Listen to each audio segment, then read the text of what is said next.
আসসালামু আলাইকুম প্রিয় দর্শক। যেটি সার্জিস আলম ২ দিন আগেই বলেছেন যে শাপলা প্রতীক না পেলে খবর আছে এবং শাপলা প্রতীক না পেলে বা নির্বাচন করে কে ক্ষমতায় বসে মধু খায় সেটা উনি দেখে নিবেন। এরকম হুমকি আমরা দেখেছি এবং আমরা যেভাবে কথা বলতে শুনি আরকি তাদেরকে, তারাই হচ্ছে দেশের সবকিছু এবং তারা যেটা বলবে সেটাই হতে হবে। তো সেখানে নির্বাচন কমিশনের এত বড় সাহস, প্রধান নির্বাচন কমিশনার বলেছেন যে শাপলা প্রতীক প্রসঙ্গে যেটা বলেছেন যে নির্বাচন কমিশন কারো কথাই চলে না। তো আসলে সার্জিস আলমের কি রিঅ্যাকশন হয় এবং হাসনাত আব্দুল্লাহদের কি ধরনের রিঅ্যাকশন হয় সেটা এখন দেখার বিষয়।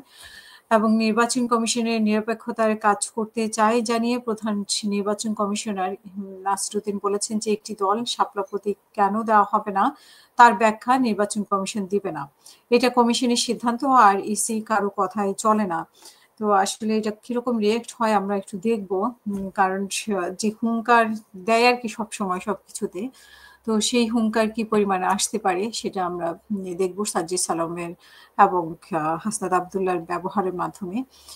এখানে প্রধান নির্বাচন কমিশনার আরো যেটা বলেছেন যে সব দল নির্বাচনের আগে সমঝোতায় আসবে এটা ওনারা আশা করেন এবং রাজনীতিবিদরা কেউ নিয়ম ভাঙ্গার নিয়তে মাঠে নেমেছে এমন পরিস্থিতি নেই। তারপরে কমিশনের সর্বশক্তি দিয়ে ভোটের পরিবেশ নিশ্চিত করবে এটা উনি বলছেন।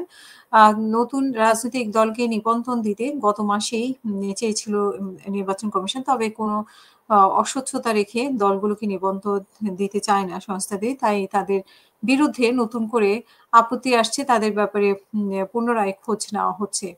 তিনি আরো বলেন যে প্রবাসী ভোটারদের ভোট নিতে সফল হবে নির্বাচন কমিশন এবং রমজানের আগেই নির্বাচন হওয়া যা করা দরকার তার সর্বোচ্চ প্রস্তুতি নিচ্ছে নির্বাচন কমিশন এবং ঐতিহাসিক একটা নির্বাচন করতে চায় এই কমিশন।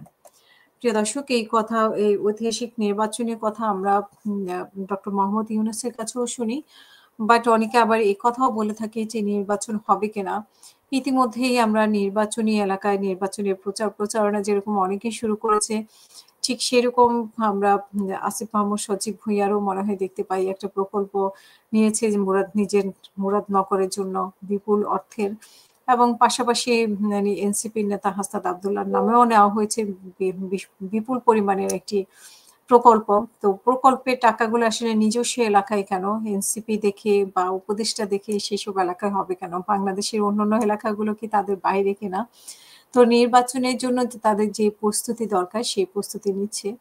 ডক্টর ইউনূস আমরা জানি যে এনসিপির প্রতি প্রচন্ড দুর্বল এবং ৩ টি দলের মধ্যে একটি দলে রেখেছে।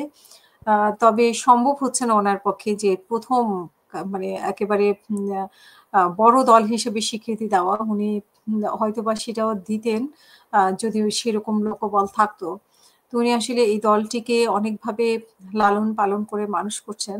তো দেখা যাক আসলে দলটি কতটুকু যেতে পারে। তাদের সমস্ত সমালোচনাকে উপড়ে ফেলে সাধারণ মানুষের জন্য কতটা গ্রহণযোগ্য হতে পারে তারা।